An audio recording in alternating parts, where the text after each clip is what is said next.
Good evening, my friends, and welcome back to the next episode of RHEM II, The Cave. Last time out, well, we got what we needed to get bad ending, and we explored this area a lot further. I asked for a little subtle hint, and shout out to FireEye889. So FireEye889 has given me like a very detailed walkthrough, and you know what? Yeah, no chance. No chance. Would not have got that. So, there is apparently something written on the back of the door, which is, of course, RHEM bread and butter, right? There's something written on the back of the door, but there's no way to close this door except by going back into the puzzle and doing all the gubbins again. So, yeah, so we were in there, we pressed the button, we got this door open, and then we went out this way, but we weren't able to get out that way until we'd unhooked the latch. What you actually need to do is you need to get out the top first, see what's written on the back of this door, and then get the door open from the other side, which is definitely not the... I don't think that's going to be a common order to solve that puzzle. Well, of course not, because that would defeat the point, wouldn't it? Right? It's a puzzle. It's a puzzle. Now, I gotta try and remember where it is that we get that door open, to be honest. Where do we get that door open from? It's the green pipe. Right, back to the start there. So, yeah. Next game we play. I'm thinking... Oh, there it is. Right, so close that door out. Now, thankfully, that doesn't undo the other puzzle that we have already solved, yeah? Which is that this door is already open. Should be, at least, anyway.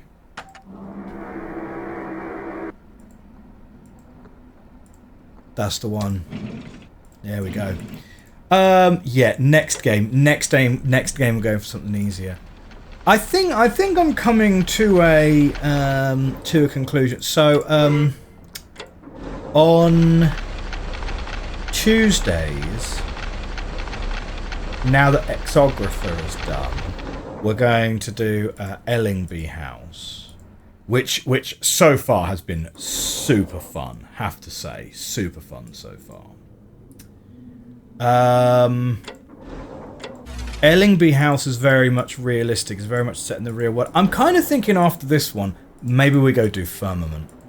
Maybe we don't go do Firmament. Maybe we see if Firmament is really as mixed an experience as people say.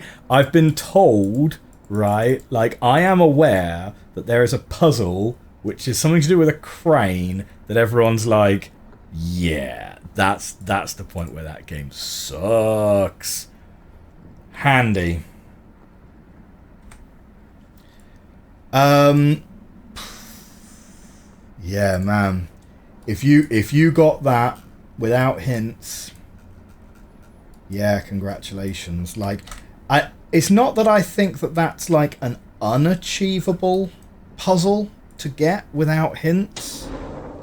It's nice that they put a button on the door for you so that you don't have to backtrack back round again. It's not that I think that would be impossible without hints. I don't think I'd have got that. I think I probably would have dismissed... I think I'd already dismissed that door as being interesting entirely. For RHEM 3, I've really got to get back into the headspace. I feel like we did really, really well in the early game and in parts of the mid-game on this one. But I kind of feel like we've fallen out of the headspace of the designer here, right? We're like... with RHEM, there's a bit of a checklist you've got to go through, right?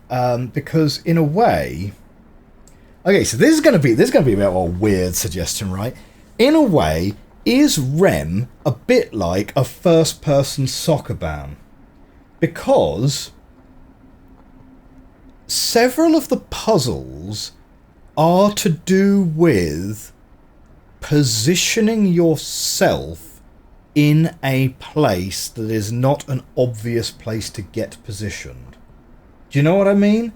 It's things like, you know, I can't just ride the train. I need to put the train in a place and then circle back round so that I can get to the platform whilst the train's not there. It's, I need to close the door and circle round so that I can see the back of the door, which I've not seen before. We've just seen that there. We saw it in the glass maze.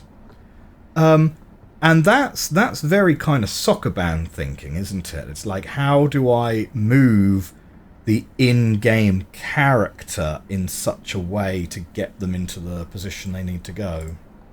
I don't know. Just a random thought. I mean, obviously in reality it's nothing like a soccer band game, really, is it? Plus. Line.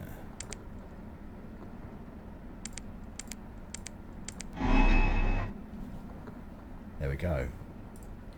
Now, I believe... Oh.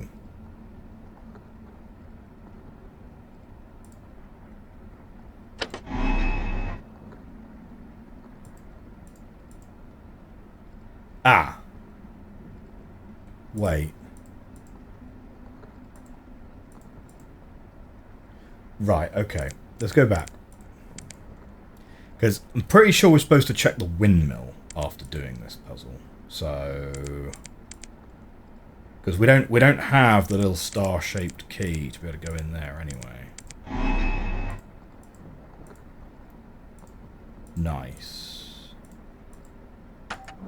Okay, let's head back to the windmill. Ha.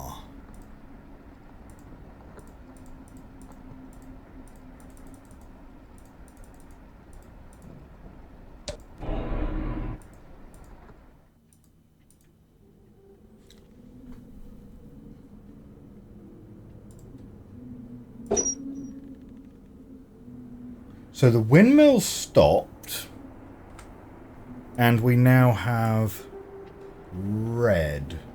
We have a red symbol here.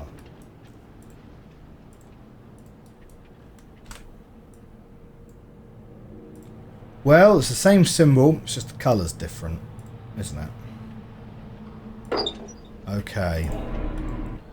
And hopefully, if everything has gone correctly, according to the notes that Fire Ice 889 left me, it's to do with stopping the flow of the water in here. And it is. Okay, excellent. Right. So that was the hint. I mean, hint. More of an instruction. Set of instructions, really. So thank you very much, Fire Ice 889. Yeah, probably wouldn't have got that, to be honest. Well, we probably would have got that once we'd stopped the windmill. Like eventually, we'd have wandered around and found that eventually. But yeah, we weren't gonna find that thing on the back of the door at all. Let's see what's through here.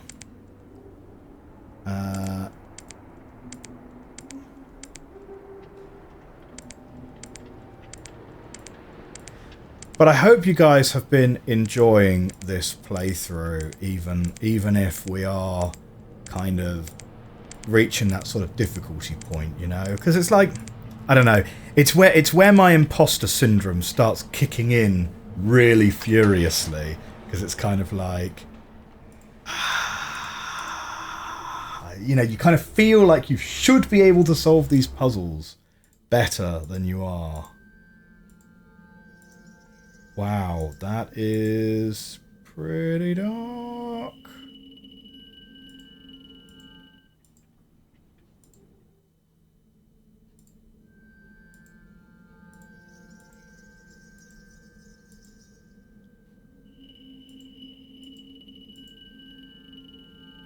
So we're not going anywhere.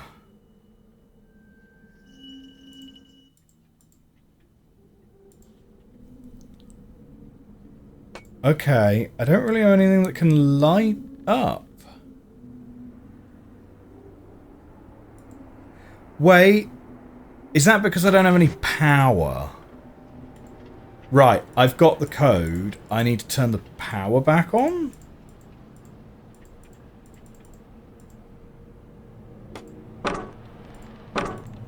Like, we can go and turn the power back on, probably. Because if I just go back through here...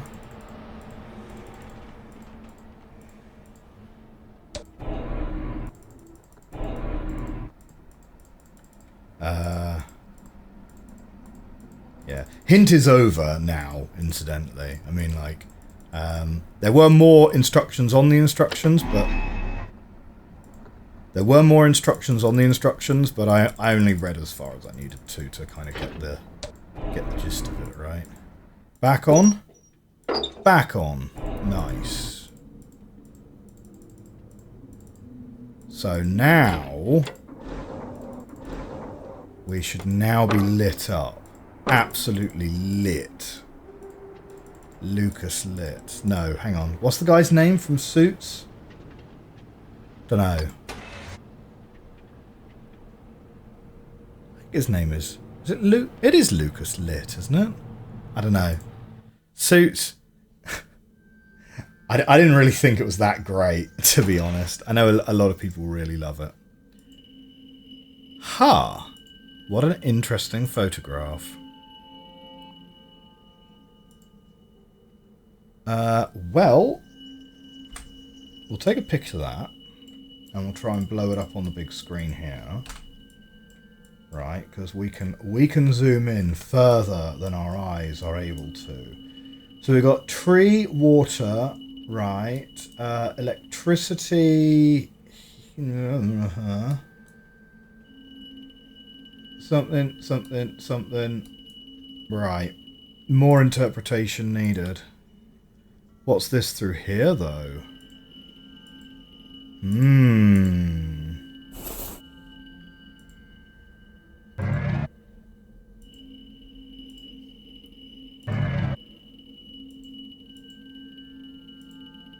Weird. Why would there be a curtain there to hide that? Okay.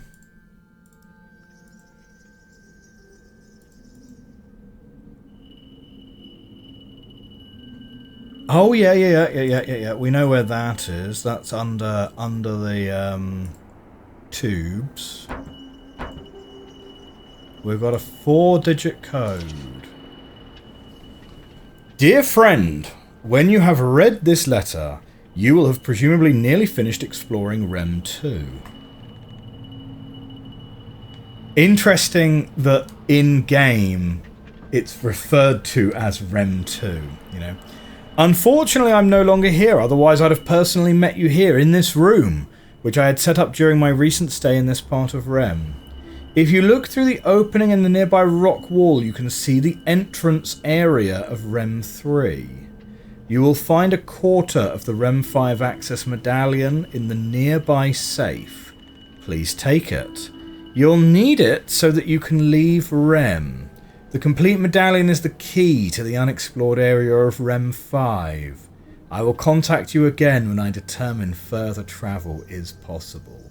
Yours, Menandez. Menianders. I think it's such a brilliant idea the creator has of trying to bring all of the different versions of RHEM together. All of the sequels into one. Yeah, you need to have beaten all 4 sequels to be able to get this one. Didn't you know? Must be to do with these photographs. Surely.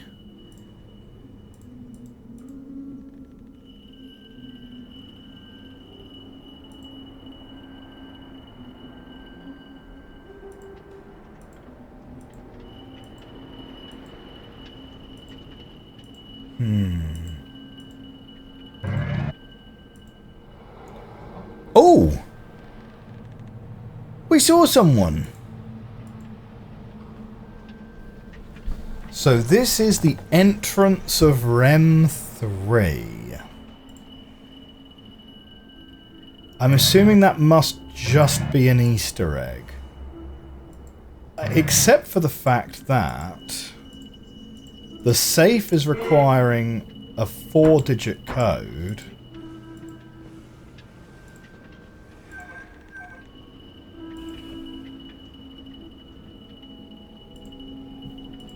The safe is requiring a 4-digit code, and there are 3 photographs and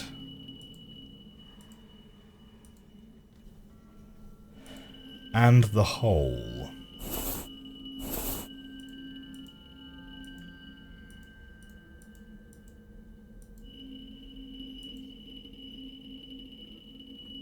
Interesting. Okay. Let's give this a little bit more consideration.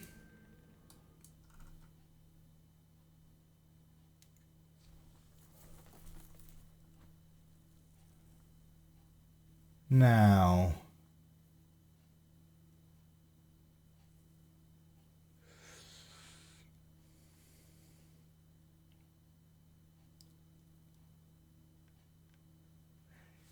if you turn the power off, you can only turn the power off by having this windmill puzzle here solved. If you press either of the buttons to leave the area, though, the windmill will turn itself back on.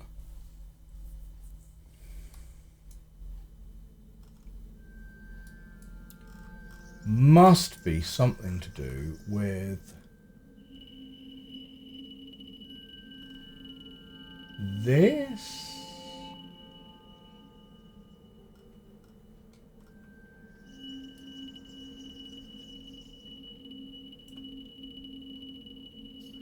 I wonder what this button does. Does this button just turn the windmill back on?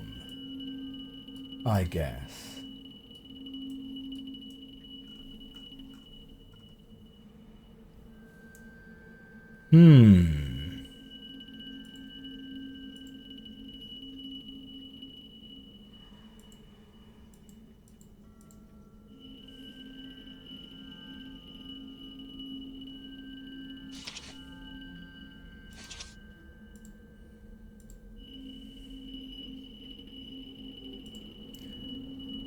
We've got to consider this one quite carefully.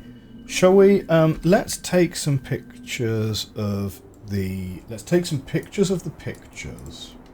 Right. The reason I say we should consider these quite carefully is because in the final room in RHEM 1, the clue was like the hands of the clock in a clock tower in the picture, and like the order of the medals on a chap in a picture as well.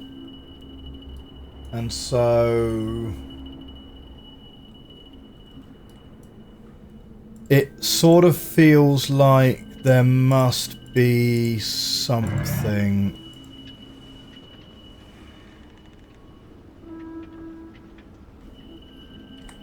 of consideration, you know?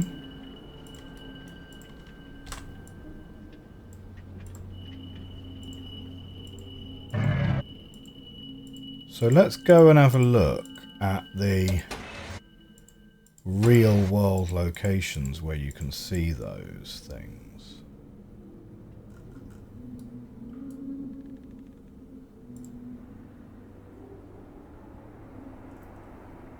So here's what that looks like.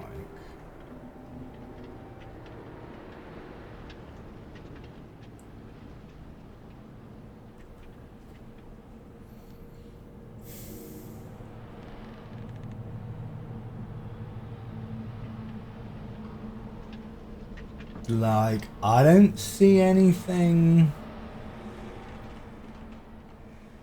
I don't see anything which stands out to me as being out of place in that picture.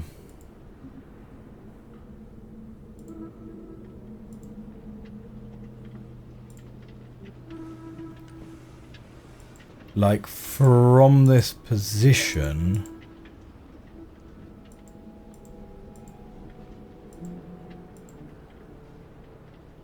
Is there something I should be able to see or appreciate, you know?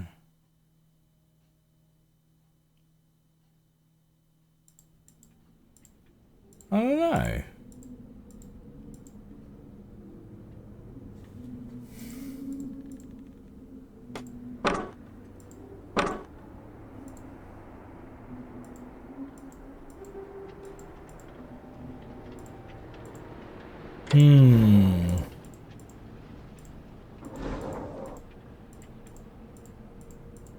Kind of tempted to turn the power off again. Like...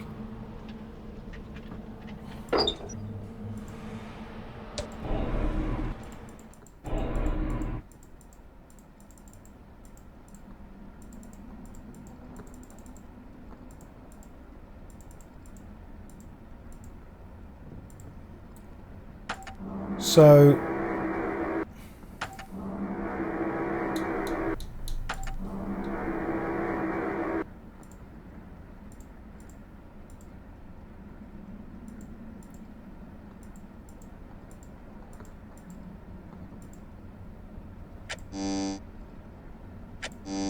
Okay, so that does nothing.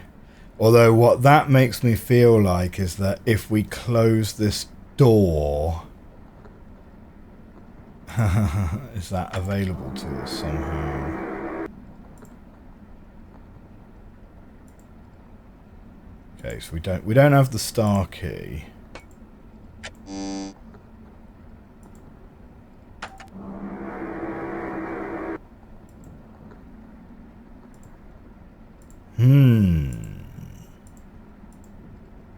Okay, and if we solve this puzzle again to turn the power off, so it's a plus, it's a bar, it's a diagonal and a cross.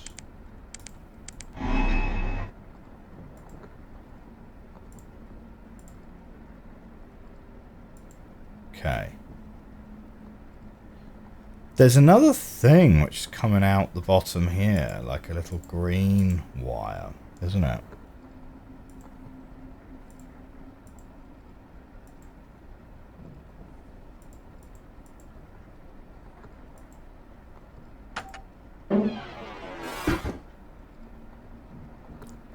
Oh! Without the windmill on, there's no water down here. Right, 6238. 6238.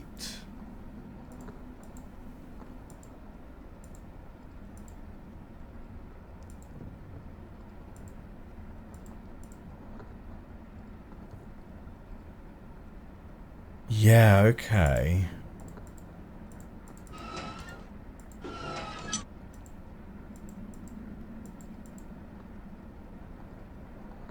Well, let's just try and open up the safe with that code, right? Let's not overthink it.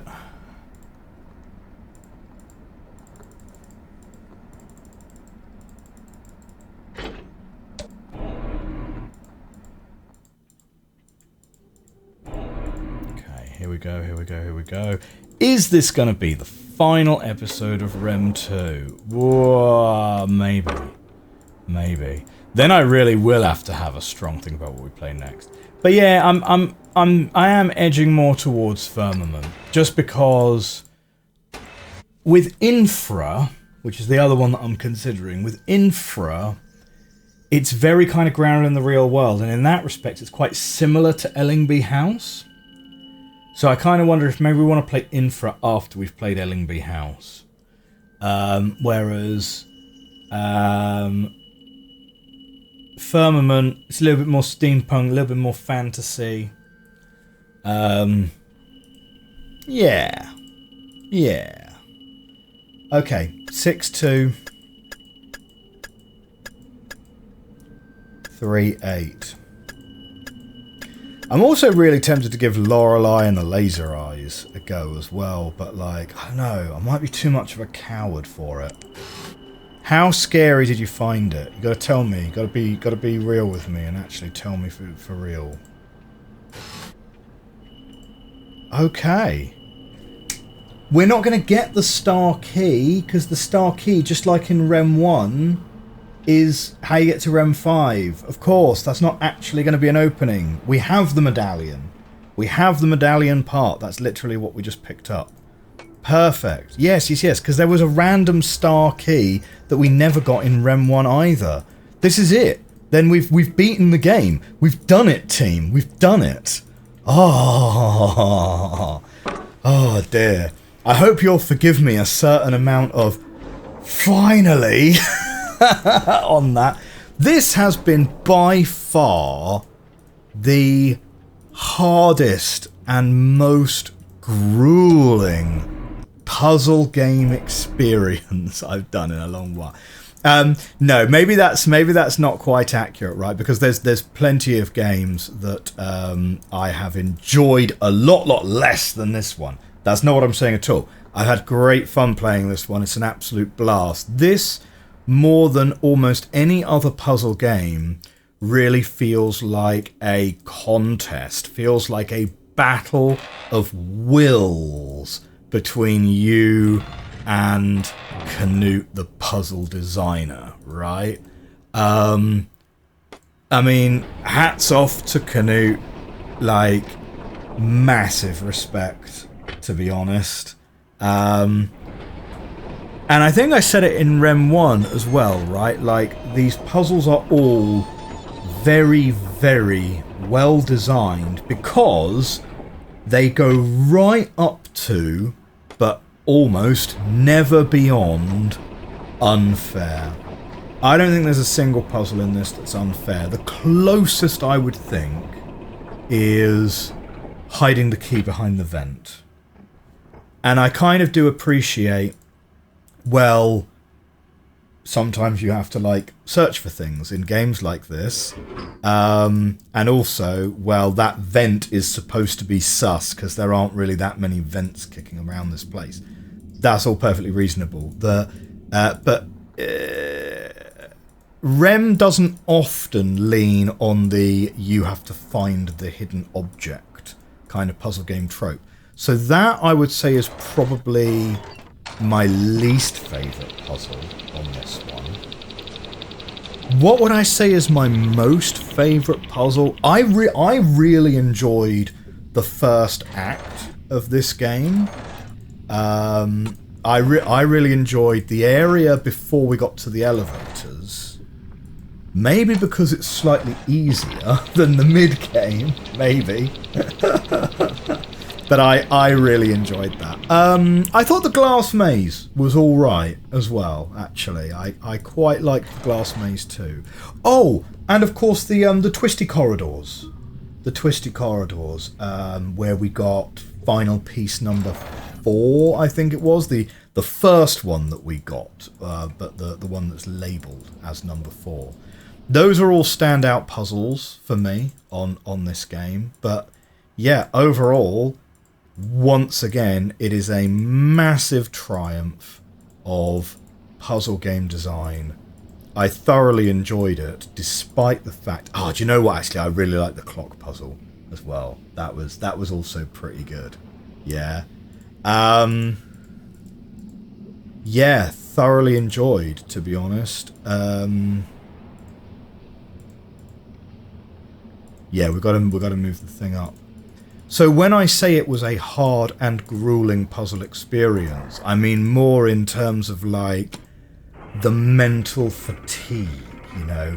It's a long game. It's long and it's hard, but in a good way.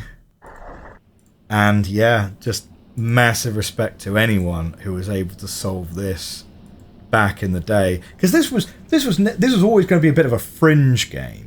Right, if you were playing this in like the early mid-2000s, you're going to find it pretty hard to find help online for this game, I would have thought.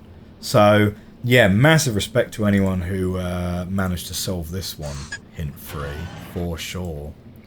And there we go. I think that's going to be the end of the game for us. And we did manage to get through the special edition area with a little help from our friends, and that's always appreciated. So, if you enjoyed RHEM 2 and you want to see more games like this, there's going to be more games like this, right? We're going to put a few more Mystlikes on the docket coming soon. Massive congratulations to Knut again. I mean, what an amazing game, what an amazing series of games. We'll definitely be coming back for RHEM 3. We will definitely be taking a break before we come back from RHEM 3, though. Let's do another game and then come back for RHEM 3 just to give us a little bit of a RHEM break. Maybe try something a touch easier next time. Wow, this is a much larger cavern than was originally given credit for, isn't it? So is this train... Now the letter said you're not going to leave RHEM unless you have all parts of the medallion. Canonically speaking, does this train take you to the start of RHEM 3? You know what I mean? Like, we were on this train at the start of this game. I presume, similarly to the stranger, we are the same character as with RHEM 1, and indeed the events of RHEM 2 pick up straight away after RHEM 1, would be my presumption. And we're being dropped off into RHEM 3 right now.